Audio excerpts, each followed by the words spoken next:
Voy a, en esta breve introducción, hacer un raconto que hace 40 años aproximadamente, o más de 40 años, cuando comenzaba mis estudios jurídicos, cayó en mis manos un pequeño libro, que juzgué grande en su momento y lo sigo juzgando de la misma manera, que publicado en esa deliciosa colección de la editorial Abeledo Perrot, monografías jurídicas, y se intitulaba ¿Qué es el derecho? No, perdón, ¿qué fue el derecho indiano? Escrito por el maestro Víctor Tau Anzoátegui, que como señalaba aquí el magíster Macerdotti, recientemente fallecido, y en cierta manera me gustaría homenajearlo con esta conferencia a él y a mi gran amigo Alberto David Leiva, de los cuales he aprendido tanto. Y este libro de Tau, ¿qué fue el derecho indiano? Para mí fue una lectura, podría decir, epifánica. Y allí confirmé mi vocación por la historia y el derecho. Esta es una noche de recuerdos también, porque acá en la primera fila está el doctor Orlando Galo, con quien en esas épocas, para mí, ¿no?, doradas de la Universidad de Buenos Aires, asistíamos un nutrido grupo de alumnos a los seminarios que dictaban el doctor Galo, el doctor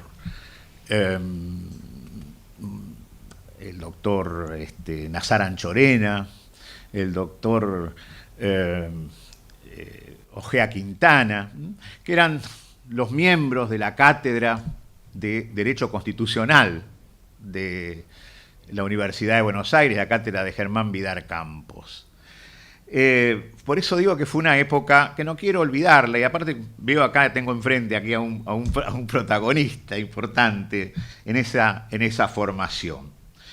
Pero ahora bien, mi amigo acá, Germán Macerdotti, me ha tendido una trampa sutil, porque yo soy historiador y hablo del pasado jurídico.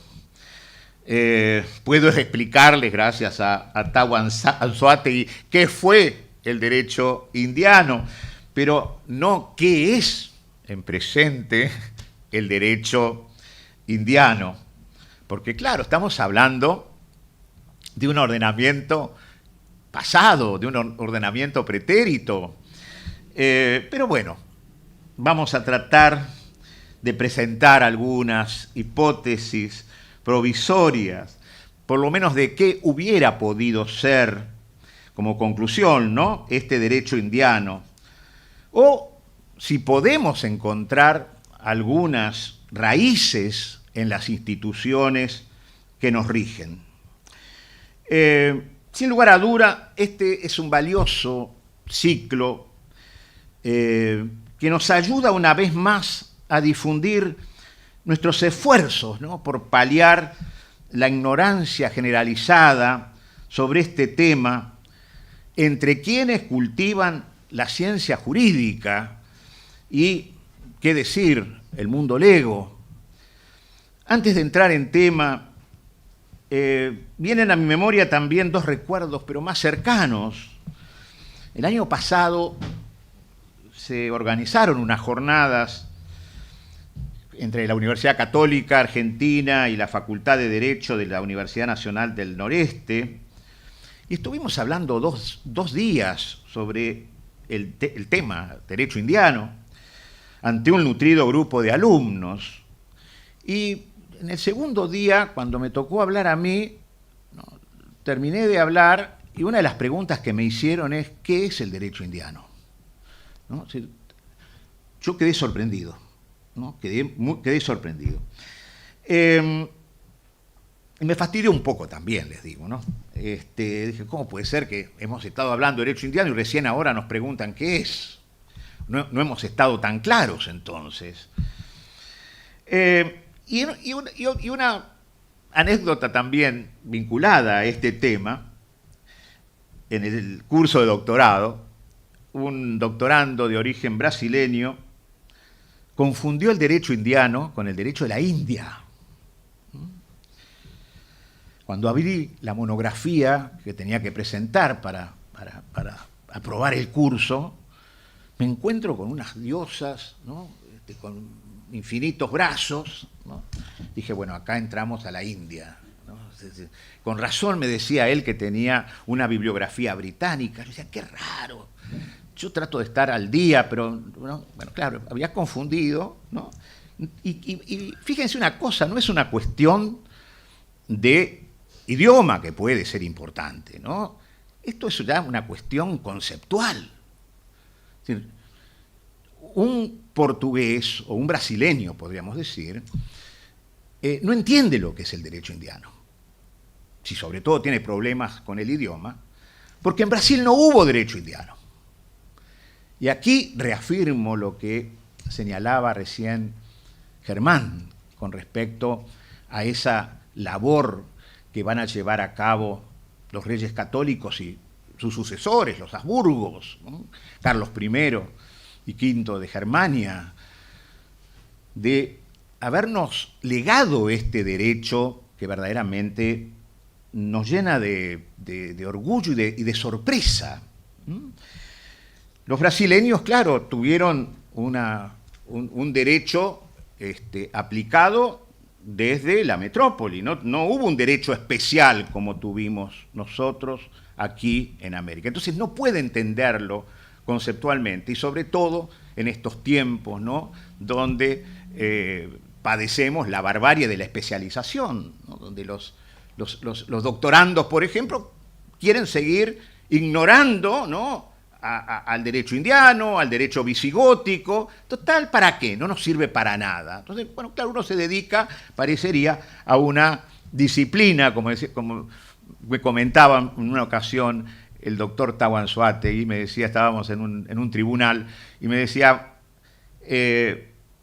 nosotros los que enseñamos historia del derecho somos los únicos que tenemos que dar explicaciones el primer día de clase por qué tienen que estudiar los alumnos historia del derecho. A nadie se le ocurre, a ningún civilista, a ningún penalista, ¿no? Enseñar, explicar por qué enseña esa materia. Nosotros tenemos que estar cada clase explicando por qué o para qué sirve, como muchas veces preguntan los alumnos, la historia del derecho. Vamos a comenzar entonces, y le pido disculpas a este calificado auditorio, porque a lo mejor muchas de las respuestas que doy a la pregunta primera, ¿no? De qué fue el derecho indiano, las conocen de sobra.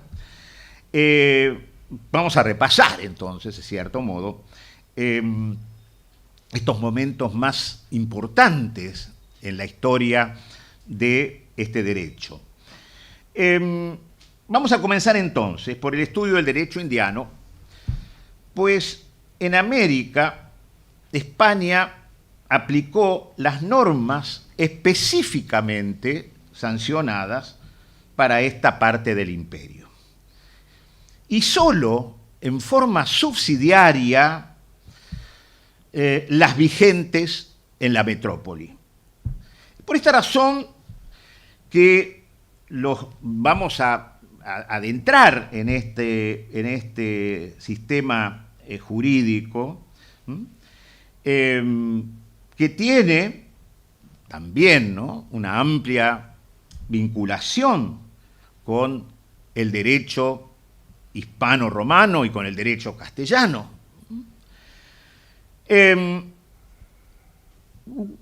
Vamos a huir, ¿no? Tanto de la mitificación, ¿no? Como de la infravaloración, ¿no? Y vamos a detenernos a la real importancia del estudio del derecho indiano. En primer lugar, porque sin conocer el derecho indiano es imposible comprender ni el comienzo ni el desarrollo de todo este periodo virreinal. toda vez que fue el sistema normativo a través del cual se organizó y recibió justificación el proceso colonizador, entre comillas. En segundo lugar, porque así como el estudio de la etapa hispánica es imprescindible para entender, por ejemplo, ¿no?, la reciente historia de México, o de los diferentes países de Centroamérica, también el conocimiento del derecho indiano permite comprender muchas características e instituciones de nuestros derechos positivos actuales, sobre todo de los países de Iberoamérica. Y en tercer lugar, porque dada la profunda conexión entre el derecho indiano y el derecho de Castilla, la historia de este quedaría incompleto sin el estudio de aquel, siendo por otra parte considerable la influencia que la práctica jurídica indiana ejerció en el siglo XVII y en el siglo XVIII sobre algunas instituciones del derecho de Castilla. Tenemos que pensar que del derecho indiano hace un siglo se sabía muy poco. Aquí está, digamos, la mano de Ricardo Levene, que fue quien llevó a cabo los primeros estudios y formó a su lado a un nutrido grupo de historiadores que se van a dedicar a este derecho indiano. Y Ricardo Levene decía, o escribía, mejor dicho, en un libro que publicó en el año 1924, ¿no? Decía, el estudio del derecho indiano permite asistir, lo estoy citando, a los orígenes de la sociedad hispanoamericana, observar el experimento del trasplante de las instituciones y hombres de Castilla y el mundo, su reajustamiento y adaptación a un nuevo medio en que las masas indígenas constituyeron su base y esencia durante el período colonial.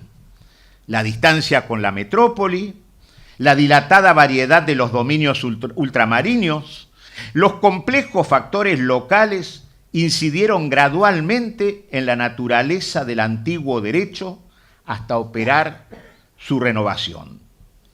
La valoración del derecho de Indias, escribió Levene en esta introducción que hace en su obra de 1924, hará posible estimar las condiciones políticas y económicas.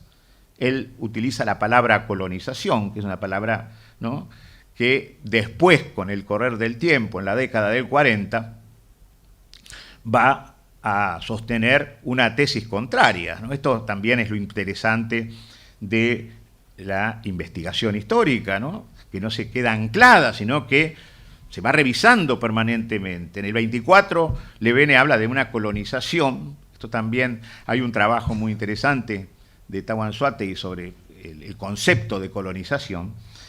En ese libro famoso de la década del 40, creo que el año 1943, Levene va a sostener que las Indias no eran colonias, que la colonia se convirtió a partir del siglo XVIII con la llegada de los Borbones, que las Indias eran un reino más de Castilla. Entonces acá el Levene del año 24 dice: la valoración del derecho de Indias hará posible estimar las condiciones políticas y económicas de la colonización, los elementos morales y materiales que la califican, las exteriorizaciones de una democracia inorgánica, el espíritu de insurgencia que explotó con la primera generación de los nacidos en la tierra, la teoría igualitaria de la ley y la desigualdad de hecho entre españoles, criollos, indios, negros y mestizos, la formación autónoma de sociedades en las distintas secciones de Indias, el ideal de justicia protectora de la legislación, el pensamiento humanista de los teólogos del siglo XVI y la doctrina de los juristas que defendieron con amor a los criollos, la gradual transformación de aquel derecho en el curso de 3 siglos. En fin, hará posible, repetimos, estudiar la historia colonial, toda juzgada desde el punto de vista del derecho como expresión de cultura. Hasta ahí la cita de Levene del año 1924. Muchos de estos conceptos el viejo maestro después los va a ir reelaborando, ¿no? Los va a ir cambiando, ¿no? No ha quedado estático, esto es una introducción al derecho indiano. Y pasó prácticamente su vida dedicada a esta línea de investigación. El dominio español, entonces, en Indias, abrió una época en la historia del Nuevo Mundo, esta etapa que a mí me gusta denominar virreinal, y que con sus virtudes y también con algunos defectos, se dio esa maravillosa simbiosis, ese cruce de sangres con la imposición de algunas pautas de conductas sobre aquellas que tenían en ese momento los indígenas. España, como ha señalado Marcel Batallón, dio lugar a la aparición de una América que aún hoy guarda un semblante indio y habla español. Vale decir, a una América mestiza. Y ese mestizaje cultural, ¿no?, se logró dar en este contexto que estamos planteando en esta tarde, en esta noche. Vamos a ir entonces a un concepto, o a 2 conceptos por lo menos, de lo que se entiende por derecho indiano. En un sentido estricto, se entiende por derecho indiano a ese conjunto de leyes, de disposiciones, de gobiernos promulgadas por los reyes y por otras autoridades subordinadas para establecer un régimen jurídico especial en las Indias. Según este concepto, derecho indiano equivale a leyes de Indias. En un sentido amplio, hay que considerar también como elementos integrantes del derecho indiano al derecho de Castilla, a las costumbres indígenas, y de modo análogo también hay que incluir en el derecho indiano a ciertas bulas pontificias que actuaron como normas nucleares del mismo, a las capitulaciones establecidas por la corona, con descubridores, con colonos o con encomenderos, y ya en épocas de consolidación a las costumbres desarrolladas por la población criolla. Pero no todos estos elementos tuvieron una igual importancia, digamos, no fueron tan importantes todos. Las bulas y las capitulaciones son la fuente normativa inicial, podríamos decir, y el derecho de Castilla fue cediendo en importancia a medida que iba creciendo el conjunto de leyes reales específicas para las Indias. Por consiguiente, estas constituyeron, sin duda alguna, el elemento principal del derecho indiano. Por otra parte, además del derecho positivo indiano, es indudable e ineludible contemplar principios con arreglo a los cuales fue justificado y al mismo tiempo criticado. Principios heredados en parte del derecho común, de ese derecho común denominado correctamente ius comune, bajo medieval, y tomados otros del ámbito del derecho natural. El estudio entonces del derecho indiano quedaría totalmente incompleto si amputáramos esta dimensión ideológica. Por ello, vamos a situarnos en algunos momentos que podemos denominar algunas fases, que se van a ir dando a lo largo de este proceso, ¿no?, que comienza con el descubrimiento de América y termina con la sanción de las leyes de Indias en el año 1680. Es decir, fue esa maravillosa compilación de normas de Indias que nos legó el último de los Austrias, que fue, digamos, más castigado tal vez por la historia, que fue Carlos II el Hechizado. Y no es que yo tenga un ensañamiento con ninguna dinastía, ¿no?, pero hay historiadores que señalan que tanto se ha hablado de Carlos II el Hechizado, y si uno analiza la labor de este rey Habsburgo, fue mucho más positiva que la del hijo de Carlos III, Carlos IV, ¿no?, que fue bastante pobre, ¿no?, y no tenía, digamos, el mote de hechizado el rey Carlos IV de Borbón. Vamos entonces a situarnos, ¿no?, en estos diferentes momentos, estas fases que yo les decía.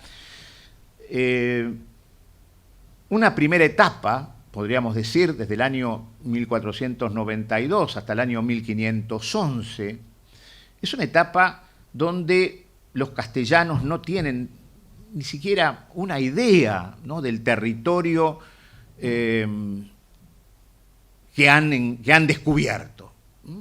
Entonces es el momento donde va a tener una mayor aplicación el derecho castellano.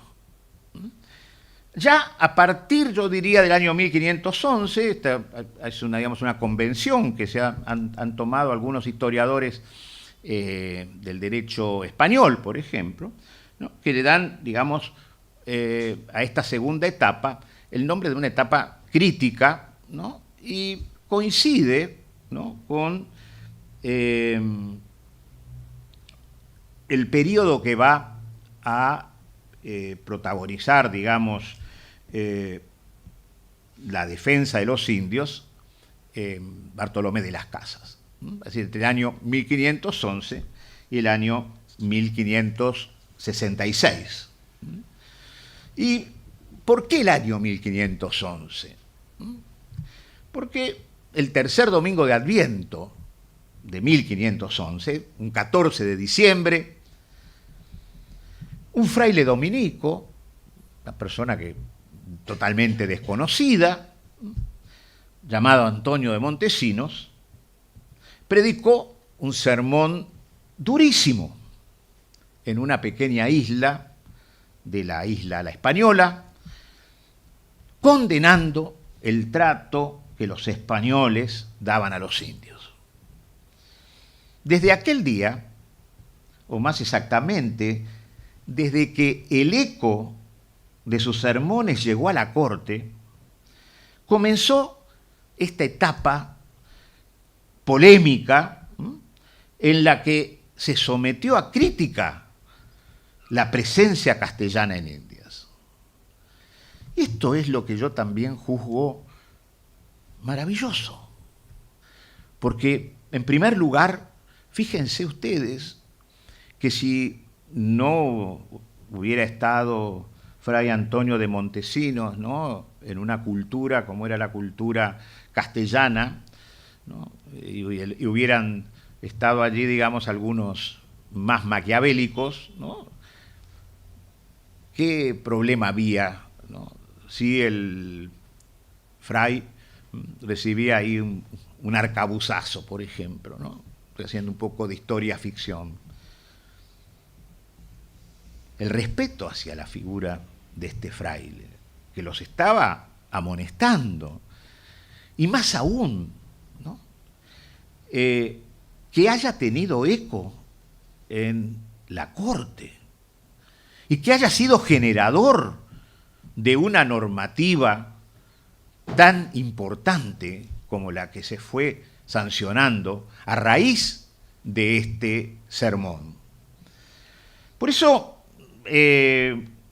como yo muchas veces le digo a los alumnos, ¿no? Generalmente la figura, ¿no?, es Fray Bartolomé de las Casas, es el que todo el mundo se acuerda, todo el mundo cita. Y yo siempre digo lo mismo a los alumnos, digo, ¿saben qué? Esta es la ventaja de escribir, de dejar algo, de dejar un testimonio, así sea un testimonio erróneo o exagerado, como el que plantea Bartolomé de las Casas. Pero ¿por qué lo conocemos? Porque era una figura incansable, escribía permanentemente. Esa obra que tiene Bartolomé de las Casas, ¿no?, es verdaderamente admirable para, digamos, para la época. Yo siempre digo lo mismo, ¿no? Nosotros estamos rodeados de computadoras, de teléfonos inteligentes, ¿no?, de tabletas, de luz eléctrica. Bueno, antes decíamos no teníamos pestes, ¿no? Entonces, teníamos antibióticos, y toda esta gente, ¿cómo hacía para llevar adelante estas obras? La censura contra los españoles y la defensa de los indios hizo que se sometiera a crítica en la corte las principales instituciones organizadoras de la conquista.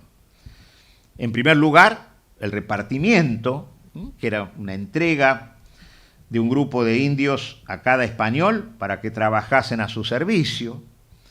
Y, por otro lado, la encomienda, que era una transformación nominal, podríamos decir, o aparente, de los repartimientos. Estos, en virtud de la cual, ¿no?, los indios serán repartidos o entregados a cada español que lo tomaba a cargo, y se entendía que estaban bajo su protección o encomienda, debiendo el encomendero darles instrucción religiosa y teniendo el derecho a exigir de los indios trabajo y tributo. Además, y en estrecha conexión con este tema, sus defensores llegaron al extremo, porque aparte también esto tenemos que tener en cuenta, ¿no?, qué grado de libertad que había en estas monarquías tremendas. Sus defensores llegaron a discutir la legitimidad del dominio sobre ellos ejercido por el rey. Esto dio lugar entonces a encendidas polémicas sobre los justos títulos. Otro dato interesante, ¿no?, cuando uno piensa en la colonización británica, en la colonización holandesa, en la colonización portuguesa, que no estaba tan lejos de Castilla, plantearon en algún momento estos problemas de conciencia. Yo, sinceramente, los desconozco. Insisto, ¿no?, una libertad de expresión total. Acá no se trató de secretas querellas entre unos pocos teólogos y juristas. Fue un tema que se debatió, que tuvo eco esta polémica en amplios círculos. Tan amplio, fíjense ustedes, que las Cortes de Valladolid, en el año 1542, suplicaron al emperador, a Carlos I, que mandase remediar las crueldades que se hacen en las Indias contra los indios, y esto te estoy citando con comillas, porque de ellos será Dios muy servido, y las Indias se conservarán y no se despoblarán como se van despoblando. Fíjense ustedes, esto le estaba diciendo las Cortes de Valladolid. ¿Con qué ligereza y con qué libertad, podríamos decir, se plantaban frente al monarca, al emperador? Tan amplio parece que fue este debate, ¿no?, que la influencia de Bartolomé de las Casas y la influencia de Francisco de Vitoria indujo a Carlos I a considerar seriamente la devolución de las Indias a las autoridades autóctonas. ¿No? Fíjense el nivel, ¿no?, de estos monarcas que con razón pasan a la historia con el nombre de reyes católicos. Su conciencia. Los escrúpulos del emperador no llegaron a tanto, podríamos decir. En esta etapa crítica, como señalábamos, abarcan, como decíamos, desde el año 1511 hasta poco después de la muerte de las Casas, que ocurre en el año 1566, donde, digamos, estas discusiones van a ir perdiendo, ¿no?, fuerza y se va a ir ya consolidando, ¿no?, la presencia castellana y el desarrollo del derecho indiano en las Indias. La lucha, como podemos advertir, no fue una lucha inútil, si bien parece que de las Casas no lo conformaba nada, ¿no?, porque a mí verdaderamente me sorprenden las leyes de Burgos, que son de este periodo, de las leyes de Burgos, que son del año 1512 y del año 1513, estas leyes que tenían como nombre ordenanzas reales para el buen regimiento y tratamiento de los indios, ordenanzas reales para el buen regimiento y tratamiento de los indios, fueron la primera réplica legal a las censuras iniciadas por Montesinos, fíjense ustedes, un año después de su sermón, o poco antes de un año, de su sermón en la isla La Española. En el año 1512, don Fernando el Católico convocó una junta de teólogos y juristas, entre estos estaba, por ejemplo, Palacios Rubios, para tratar el tema.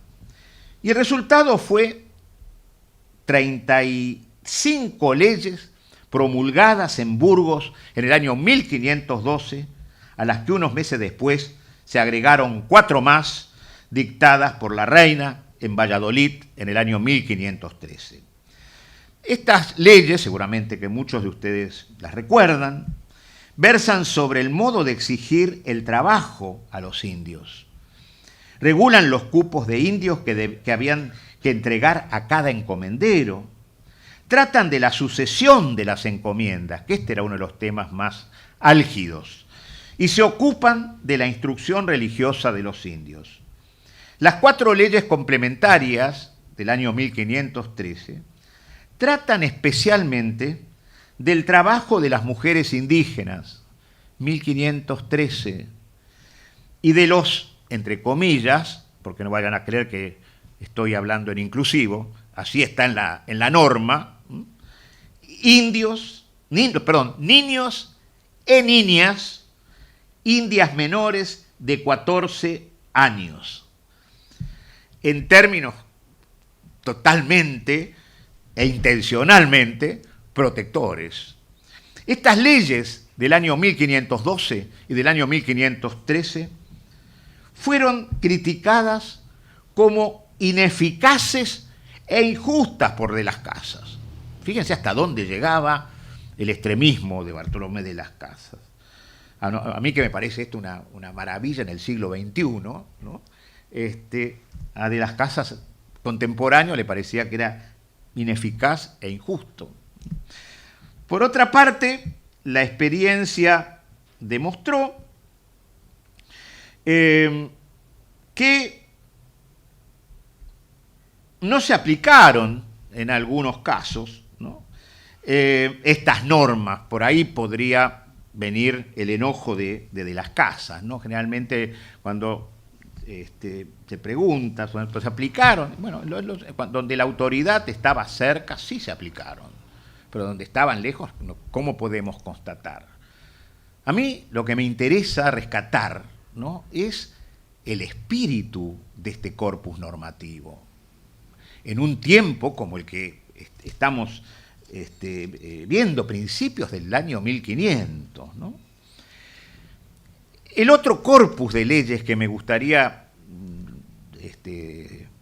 rescatar es el de las leyes nuevas, que fueron del año 1542, 1543, y que fueron el resultado de nuevas reuniones, de otra junta de teólogos y juristas, y a ella acudió de las casas para denunciar el incumplimiento de las leyes de 1512 y para combatir de modo especial la institución de las encomiendas.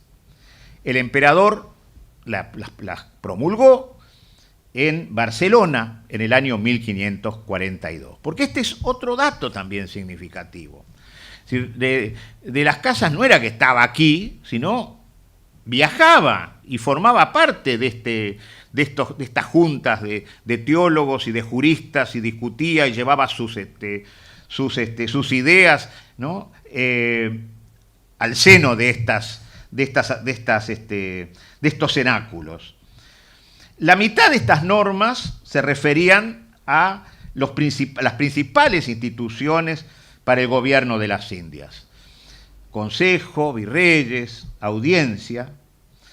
Pero las más importantes regulan la condición de los indios, reiterando su libertad y prohibiendo que se les pueda esclavizar por ninguna causa.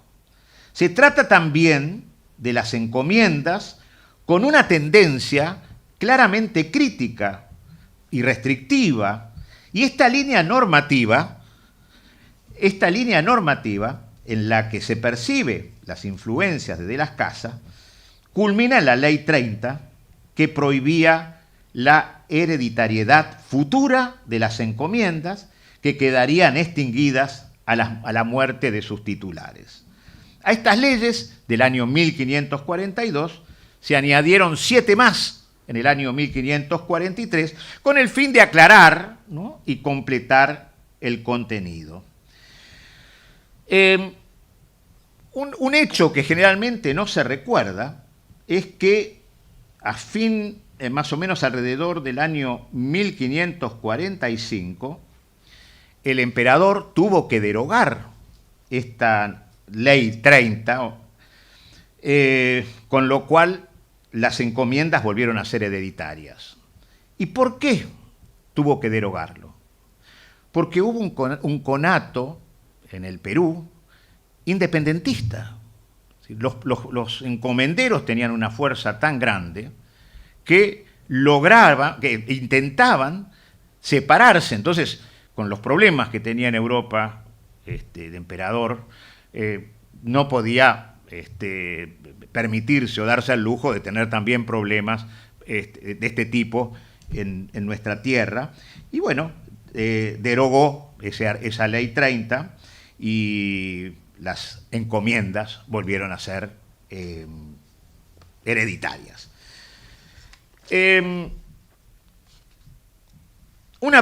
Para concluir, un brevísimo comentario acerca de los justos títulos. Y aquí tenemos que distinguir 3 posiciones. Una primera posición de raíz medieval, que le reconocía el poder temporal al Papa y admitía la concesión de la bula como las bulas alejandrinas, ¿no?, que fueron 3, les admitía estas bulas como única fuente de un título justo sobre el territorio descubierto. Aquí van a aparecer distintas posiciones. Otra postura va a ser la postura de las casas, por supuesto, totalmente opuesto a lo que señalaban los partidarios de defender las bulas alejandrinas. Y estaba allí también, ¿no?, otra línea argumentativa, que era la línea de Paulino Castañeda, digamos que estaba muy vinculada a la teocracia pontificia, junto con Ginés de Sepúlveda, Alfonso de Castro, que sostenían que era lícito, justo, santo sujetar a los indios con la guerra y después predicarles el Evangelio. Y una última posición es la de Francisco de Vitoria. Francisco de Vitoria va a apelar al derecho natural, sobre todo va a apelar al derecho de la comunicación natural entre todos los hombres, y en base a este principio de ius gentium, según Vitoria, todos los hombres tienen derecho a viajar por cualquier país, por mar, a negociar, a comerciar con sus productos, a anclar sus naves en puertos ajenos y hasta naturalizar allí a sus hijos. Si los castellanos hacen uso de tales derechos y los indios no se los permiten, ahí sí tienen todo el derecho de defenderse, construir fortaleza e incluso, dice Vitoria, someter a la población. Como ha escrito el gran autor Silvio Zavala, el gran mérito de Vitoria consistió en haber encontrado dentro de su horizonte intelectual, que era obviamente el de su tiempo, un principio que sirvió de puente o de unión entre el mundo europeo y el mundo americano. Como conclusión de esta pregunta que nos hacía, ¿qué es el derecho indiano? ¿Qué es el derecho indiano hoy? ¿O qué hubiera podido ser el derecho indiano? A veces me planteo estas cuestiones, ¿no? ¿Por qué en su momento tuvimos que ir a buscar la dignidad o los principios sobre la dignidad humana, ¿no?, a constituciones francesas o la misma constitución norteamericana, cuando nosotros teníamos todo este bagaje maravilloso, toda esta legislación que quedó arrumbada, lamentablemente, y que gracias a los historiadores del derecho, a los precursores de esta ciencia, los lograron mostrar que por el derecho indiano teníamos una raíz común con el resto de América. Y por el derecho indiano también estábamos unidos a Castilla. Esa es la función social que cumplieron los antiguos historiadores del derecho, que lograron recordarnos en tiempos en que se miraba con mayor cariño, ¿no?, a la cultura francesa, a la cultura europea, sin perjuicio de que Castilla estaba en Europa, ¿no?, pero parecía que no, que estaba fuera del mapa europeo. Creo que ese fue el gran hallazgo de la escuela que formó Ricardo Levene. Y nosotros estamos ahora tratando de llevar adelante proyectos de investigación para encontrar, ¿no?, ante ese deslumbramiento por lo francés, como ha ocurrido con el derecho administrativo, por ejemplo, encontrar las raíces del derecho administrativo, no ya en el Consejo de Estado francés, sino en esa tradición maravillosa que nos brinda, ¿no?, el derecho político y el derecho administrativo indiano, que fueron verdaderamente constitutivos de nuestra formación cultural y jurídica. Les agradezco mucho y bueno, no sé si hay preguntas.